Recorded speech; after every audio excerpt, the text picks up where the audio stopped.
Hi everyone, this is M.Alfur.Leadershipwala and I welcome you all to my new video. Today we are going to conduct and question answers queries with Maya and about the topic of how to be present in every moment. I hope you guys like this session and enjoy it. We are going to start.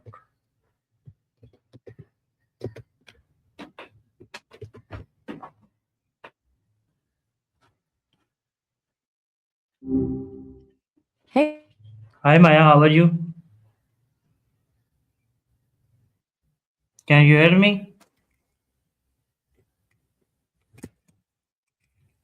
Maya, are you there? Hello Maya.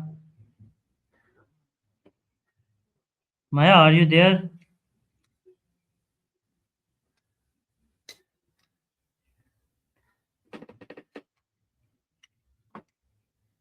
Maya, can you hear me?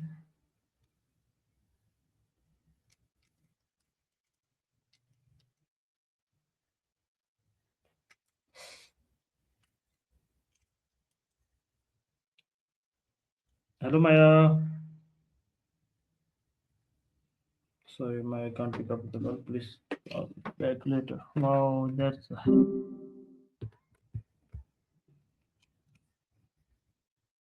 Maya. Are you there? hey, Hey Maya.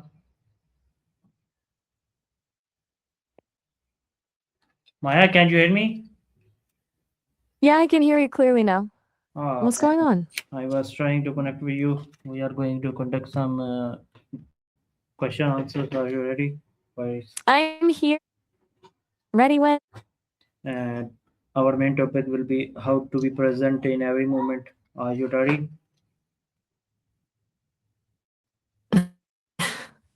Nice topic. I'm curious to dive in.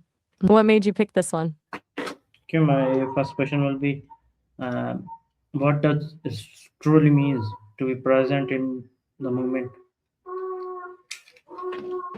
To me, being present feels like fully like inhabiting where you actually are, not lost in thoughts about the past or worrying about the future. It's noticing what's happening right now without judgment, kind of like really seeing, hearing, and feeling what's actually going on versus running on autopilot. What does it mean to you? Well, I am also trying to find it. So my next question is, why is living in the present important for a mental well-being? It's a good question. When you're present, it actually shuts down that loop of anxious planning or regret over what's already happened. Being in the moment gives your brain some breathing room from all that future or past clutter. It's hard to feel overwhelmed with anxiety or depressed about the past when you're simply noticing your feet on the ground or the sounds around you. It's like hitting pause on all the other noise. Does that make sense?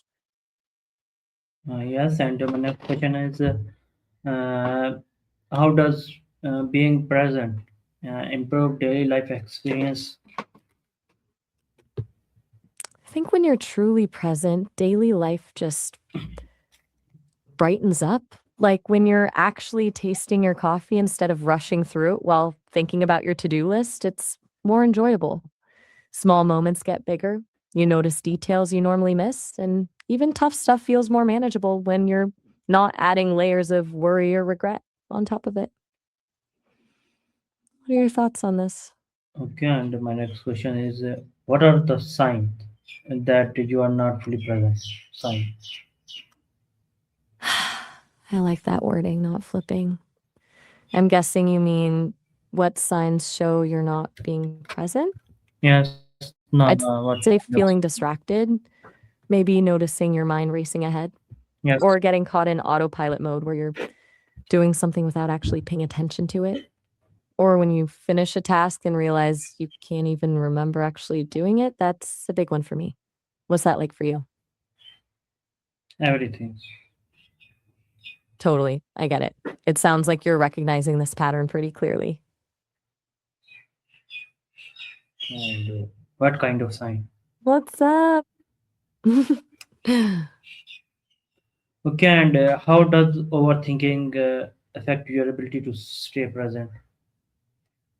Upthinking is like trying to balance on one foot while juggling five balls. Your attention is split, scattered everywhere, but here it pulls you into future scenarios that haven't happened or replays past conversations in your head. It's basically the opposite of staying present because you're actively creating mental distance from what's happening right now.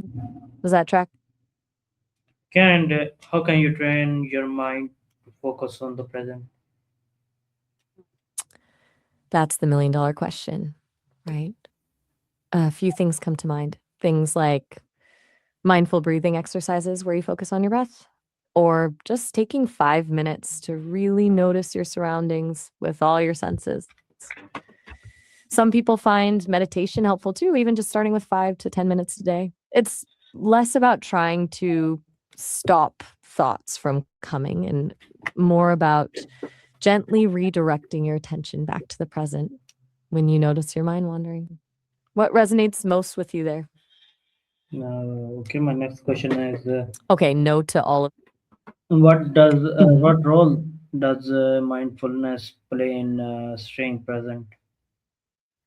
Mindfulness is like the foundation for being present. It's the skill of paying attention to what's happening now without judgment. But I think of it this way: being present is the destination, and mindfulness is the vehicle to get you there. When you cultivate mindfulness through regular practice, it makes those moments of being present happen more naturally and consistently. It's like flexing a muscle. The more you do it, the stronger it gets. Okay, and how can breathing technique help you to stay grounded? Yeah, I think there might have been some issues here. How can breathing technique help you to stay grounded? Breathing exercises are one of the quickest ways to ground yourself in the present. Whenever my thoughts start racing, I find myself focusing on my breath, the feeling of air coming in and out, the rise and fall of my chest. It pulls you directly into your body and out of your head. There are different techniques too, like box breathing, where you inhale for 4, hold for 4, exhale for 4, hold for 4. Make sense? I think so. Yes, it makes sense. And my next question is why does the mind often wander to the past or the future? I think it's baked into how our brains evolved, always scanning for threats, learning from past experiences, planning for survival. The past helps us avoid mistakes, and the future is where we imagine danger or things we need to plan for. But honestly, I think we also get stuck there because our brains like stories, and past and future both have better narratives than I'm standing here right now. Makes sense? Yes, and my next question is how can you gently bring your attention back to now? Without self-criticism, that's key. Just notice when you've wandered off and gently guide yourself back. Maybe notice 3 things you can see right now, 2 things you can hear, and 1 thing you can touch. Or just focus on your next breath like we talked about. The idea is to bring yourself back without scolding yourself for getting distracted. It's gonna happen. It's more about the returning, not the wandering. Okay, so my next question is how does digital devices affect your present in the moment? Oof. Digital devices are the worst for this. Honestly, the constant notifications, endless scrolling. It's like a never-ending stream designed to steal our attention. Every ping pulls us into someone else's timeline or story rather than what's actually happening around us. It's easy to look up and realize you've lost hours scrolling when you could have been genuinely present with whatever you were doing. Do you find that affects you too? Yes. And what are the one Totally. distraction that pull you away from the present? For me personally, it's definitely social media. Just infinite scroll. It doesn't even require much effort. My brain just goes there without me realizing. And for you, what pulls you the furthest away?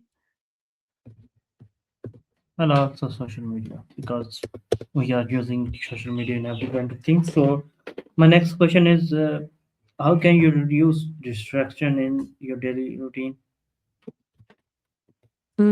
That's a tough one.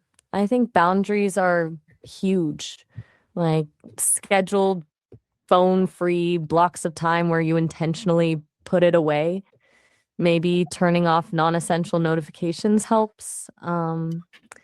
It's also about recognizing when you're reaching for the phone out of habit versus genuine need and replacing it with something else like reading or just sitting with yourself. What's one small thing you think you could try this week? View, of course. It seems like you've got some good awareness around this already, which is a big step. Yes, and my next question is, why is multitasking hard from to being present? Well, for starters, multitasking isn't really possible. Our brains can't actually do two attention demanding things at once. What we're really doing is switching back and forth between tasks super fast, which isn't the same as doing them simultaneously. That switching costs attention and focus, scattering your energy rather than fully engaging in one thing at a time. Being truly present requires undivided attention, which is pretty much impossible when you're trying to juggle three things at once. Does track? Okay, and how can you stay present in a fast One paced world? exercise people paced world. How can you stay present in the fast paced world? Right. That's the big challenge, isn't it? In a fast paced world, finding little pockets of presence is what works for me, even just a few mindful breaths before starting something new. Accepting that you'll get distracted is huge too. It's the gentleness you give yourself when you notice your mind wandering, not getting angry at yourself about it. Also, deliberately scheduling slow moments, even if it's just 5 minutes before breakfast. That sounds counterintuitive when everything is urgent, but those small pauses can be game changers. Okay, and how does being present improve your relationship? I think it makes a huge difference. When you're truly present with someone, you're really listening, actually seeing them instead of being distracted by your own thoughts. Creates a deeper connection. People can tell when you're genuinely there with them versus when you're halfway gone somewhere else. I imagine that builds more trust and feels way more fulfilling than half-hearted connections. Okay, and what does active listening look like in conversation? Active listening feels like you're fully engaged, good eye contact, nodding, or using small affirmations to show you're following, summarizing back what they've said to confirm understanding. But the biggest thing is not interrupting or planning your response while they're still talking, just really letting them finish their thought before you jump in. And it's giving them your full attention, not just hearing the words, but truly hearing the person behind them.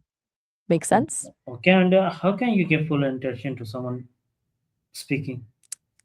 Put Yeah, put your phone away, make good eye contact and really focus on what they're saying without thinking about what you want to say next. But Okay, beyond that, there's something about mirroring their energy and posture a little. It subtly shows you're engaged. It's really about creating that sense that they have your complete focus in that moment. okay, and how can you give full attention to someone speaking? It's also clear. So my next question is, why is eye contact important for presence? I think eye contact shows genuine interest and engagement. It's this quiet way of signaling to someone that they're being heard and valued. But it's more than just staring, it's this dance between connection and respect. When you're avoiding eye contact, it makes the other person feel like they're talking to a wall. like their words aren't really landing. Okay, and how can you present strength, emotional controls, connections? Sorry. You mean, how does presence help with emotional control and building connections? How When you're can you fully present strength, emotional connections? I think when you're present, especially in emotional moments, you're better equipped to respond authentically rather than reacting impulsively. It lets you pause, notice what's happening within you and the other person, then respond from that place of mindful awareness. And those authentic connections, they feel different. Like there's real depth and understanding, not just surface level interaction. Does that make sense? Yes, I think so. And my next question is, what daily habits can help you to stay present, like doing some kind of work or maybe around presence? I think the simple stuff adds up, starting with mindful breathing or a short meditation each day, even just 5 minutes, taking tech free moments like during meals or first thing in the morning before you check your phone. Then making an effort with small things like really savoring a cup of coffee or focusing on one task fully instead of bouncing between 10 at once. They may sound tiny, but consistently taking those small moments to notice actually reshapes how you move through your whole day. And how can you meditate? How can meditation improve your ability to be present? Meditation literally trains your mind to become aware of when it's wandering. You sit there and thoughts come up. That's totally normal. The key part is noticing the thought and then gently redirecting your focus back to something like your breath or a mantra. It's the practice of observing without judgment that builds that muscle for staying grounded. The more you do it, the easier it becomes to notice when you're lost in thought during everyday life and gently pull yourself back. And what is the role of gratitude in living in the moment? Present moment, experience and gratitude go hand in hand for me. Taking time to appreciate what's here right now instead of comparing it to the past or future is huge. Gratitude pulls you out of worry, comparison, and makes you actually notice the good stuff. If you're feeling stuck, just listing 3 simple things you're thankful for: a cozy blanket, a warm drink, a friend's text can flip your mental state in seconds. And how can journaling increase awareness of the present? Journaling feels like you're slowing down to pay attention to what's actually going on internally. Writing it down forces you to notice it. Gives you it's amazing for awareness because it gives you time to actually describe your feelings, thoughts, and body sensations rather than just rushing through them. Looking back at entries later helps you see patterns you hadn't noticed before, like recognizing what times of day you tend to get distracted or what specific things trigger your thoughts racing into the future or past. Does that make sense? Yes, and how can nature help you to feel more present? It's kind of built into nature. There aren't notifications or distractions. Notice the smells, the light, how things feel. There's a sense you can't force a tree to grow or stop a breeze. It reminds me that everything's moving at its own pace without your intervention. That sense can spill over when you're outside. And how does being present reduce stress and anxiety? Our anxiety and stress often stem from worrying about potential problems in the future or replaying past mistakes. When you're present, you're not creating these extra layers of worry, you're just dealing with what's actually happening right now. If there's a real problem at hand, you can take action. If not, you're just existing without adding all that mental weight. It's like clearing a cluttered room. Space opens up when you stop focusing on the things outside of your actual experience. And how can you enjoy simple moment more deeply? That's a good one. I think it's about tuning into the sensations. When you're walking, actually notice the feeling of your feet hitting the ground. Feel your muscles working, your arms moving. When you're eating, really taste the flavors. The more detail you notice, the more fully you engage with the experience rather than going through the motions. It stops being, I'm walking, and becomes, I'm walking. And this is what it feels like. Okay, and how can you enjoy simple moment? And sorry, that's you done it. So, my next question is, what mindset shifts are needed to live in the now, like present? Worries, you covered a lot. That's great. The mindset shift I think is most powerful is accepting that everything is imperfect. Moments will come and go, and your mind will wander. You can't control that. What you can control is how quickly you gently return to whatever you're doing. It's less about suppressing thoughts and more about just choosing what deserves your attention instead of letting thoughts carry you off to nowhere. Also, ditch the perfectionist idea that you need to do present perfectly. That creates way more stress than peace. And what long-term benefit Did can you have come another from question? practice present daily? That's my next question. Honestly, a more meaningful life. When you're present, you're not missing out on moments. I think it impacts relationships too. Deeper connections, more empathy. It also changes how you approach challenges, less reactivity, more calmness. And I imagine a life spent more in the present just feels richer, like you're actually living it instead of just watching time pass. What do you hope to get from all this personally?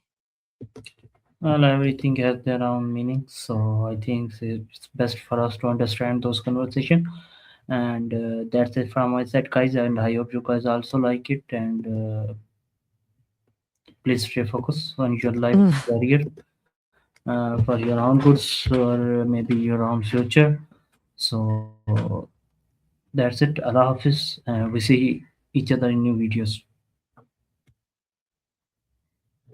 Thanks so much for diving into this with me today. Really great questions. All the best with your AI session and your work with teaching others about time management. Allah Hafiz. Allah Hafiz, take care.